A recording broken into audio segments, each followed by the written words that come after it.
ليس البر أن تولوا وجوهكم قبل المشرق والمغرب ولكن البر من آمن بالله واليوم الآخر والملائكة والكتاب والنبيين. میں بھی ایک زمانے میں اس پر کچھ متردد سا ہوتا تھا، کچھ سوچتا تھا یہ نیکی کا تعلق تو ہم عمل سے سمجھتے ہیں، یہاں ایمان کی بحث کی کیا ضرورت ہے؟ ایمان تو ایک باطنی حقیقت ہے، نیکی جو ہے وہ ایک ظاہری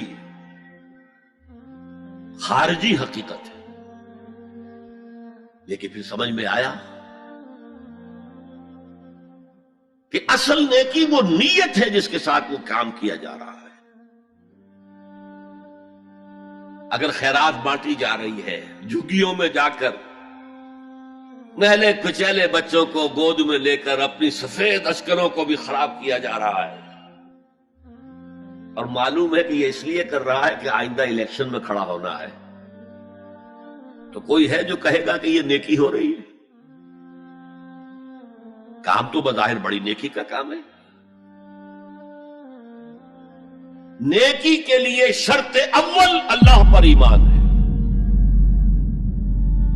اس کی موٹیویشن لو آف گاڈ، جس کے سوا اگر کوئی اور موٹیو ہے، اگر دنیا میں شہرت چاہیے، اگر اس نیکی کے ذریعے سے بھی مال کمانے کا معاملہ ہے، دھندا ہے، نیکی کے پردے میں دھندا ہو رہا ہے، وہ نیکی نہیں ہے، چاہے ظاہری اعتبار سے وہ بہت بڑی نیکی ہو. تو سب سے پہلا مسئلہ نیت کا ہے، نیت کا ہے، نیت کا ہے. کس ارادے کے تحت یہ نیکی کی جا رہی ہے، کیا مقصود ہے، کیا مطلوب ہے. چنانچہ نوٹ کیجئے، اکثر محدثین نے اپنے جو مجموعے مرتب کیے احادیث کے، ان میں پہلی آیت کون سی، پہلی حدیث کون سی لاتے ہیں؟ حضرت عمر رضی اللہ تعالیٰ عنہ سے روایت ہے، انما الاعمال بالنیات، نیکیوں کا، نیک اعمال کا دار و مدار نیتوں پر ہے. وانما لکل امرئ ما نوى، ہر شخص کو وہی کچھ ملا گا جس کی اس نے نیت کی ہوگی. فمن كانت ہجرته الى اللہ ورسولہ فہجرته الى اللہ ورسولہ، جو کوئی ہجرت کر رہا ہے، مکے میں گھر بار چھوڑ کر جا رہا ہے، اپنے وطن کو ترک کر کے جا رہا ہے مدینے کی طرف، صرف اللہ اور رسول کے لیے، اس کی ہجرت اللہ اور اس کے رسول کے لیے. ومن كانت ہجرته للدنیا يصيبها، اور اگر اس شخص کی ہجرت دنیا کے لیے ہے کہ اس کو حاصل کر لے. مثلا میں دیتا ہوں مثال، ایک مسلمان تھا، اس کا کوئی کاروبار تھا، اس کے خریدار مسلمان ہی تھے، وہ جا رہے، اب کیا کرے گا؟ مشرکوں نے سو تو اس کا سامان نہیں لینا، اب وہ بھی چلے جا رہے ہیں. یہ اللہ کو معلوم ہے کہ اس کے ہجرت کا اصل سبب کیا ہے، ہم نہیں طے کر سکتے. لیکن اللہ کے ہاں جو کھاتا کھلا ہوا ہے، اس کی یہ ہجرت جو ہے اللہ اور اس کے رسول کے لیے شمار نہیں ہوگی. وَمَنْ كَانَتْ هِجْرَتُهُ لِدُنْيَا يُصِيبَهَا أَوْ امْرَأَةٍ يَنكِحُهَا، یا کسی عورت کے لیے ہو کہ اس سے نکاح کرے. کسی خاتون سے وہ شادی کا خواہش مند تھا، وہ خاتون ہجرت کر کے مدینے چلی گئیں، اب یہ بھی باندھے کچے دھاگے سے بندھے ہوئے چلے جا رہے ہیں، تو یہ تو در حقیقت اس عورت کے کھاتے میں ہجرت جائے گی، اللہ اور اس کے رسول کی ہجرت میں نہیں. تو اصل شے یہ ہے، نیکی کا وہ کام جس کا ظاہر بھی نیکی کا ہو اور باطن بھی ہو، کہ موٹیویشن صرف اللہ کی رضا ہو، اللہ کی محبت اور اللہ کی رضا کا حصول. یہ ہے پازیٹو موٹیو. ایک نیگیٹو سائیڈ بھی ہے.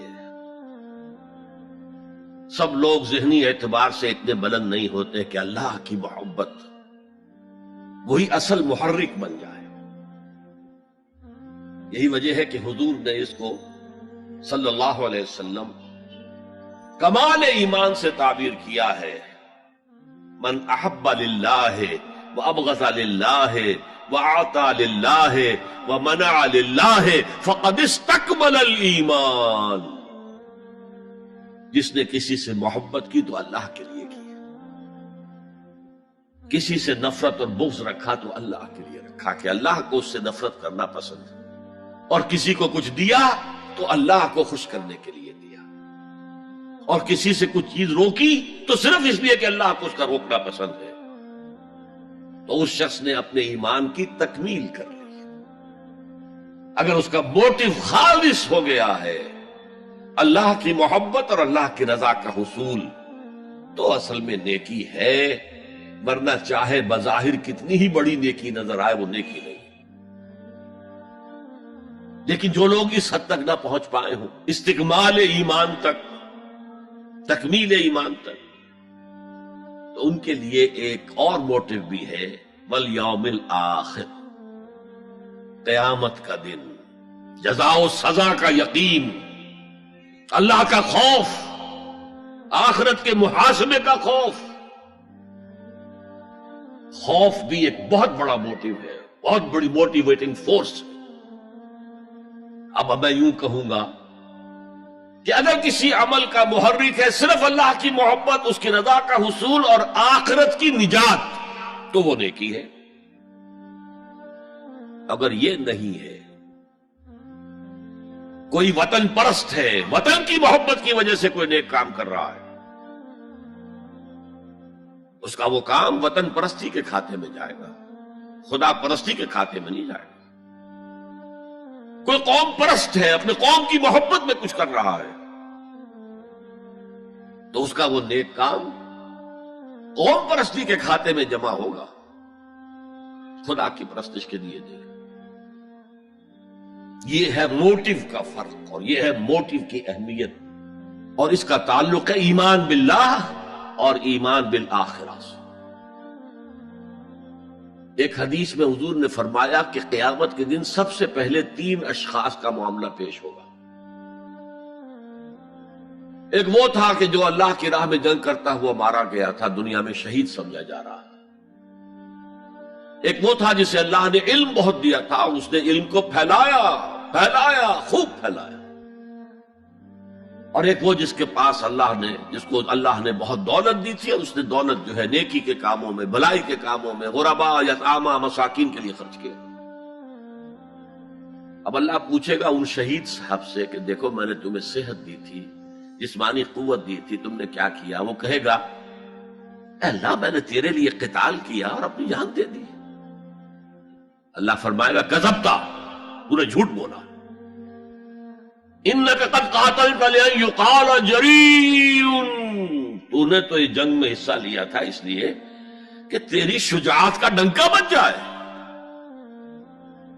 تیری جرأت کی شہرت ہو جائے۔ وقد قیلا، وہ کہا جا چکا، اب یہاں تمہارے لیے کچھ نہیں ہے۔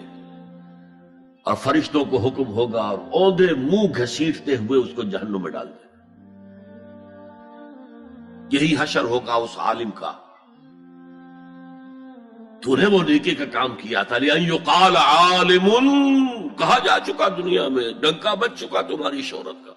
اب اس میں نوٹ کیجئے، اگر کسی عالم کے علم کا ڈنکا بج جائے، اس کی اپنی نیت وہ نہیں تھی تو اس کے اندر کوئی خرابی نہیں ہے۔ یہاں معاملہ نیت کا ہے۔ اگر نیت یہ ہو کہ میرے علم کی شہرت ہو جائے، میرے ہاتھ چومے جائیں، مجھے نذرانے پیش کیے جائیں، تو پھر وہی حشر اس کا ہوگا کہ اوندھے منہ گھسیٹ کر جہنم میں ڈال دیا جائے۔ یہی حشر اس سخی کا ہوگا جس نے سخاوت کی تھی، جس کی سخاوت کے ڈنکے بج گئے تھے، اس کا بھی یہی حشر ہوگا۔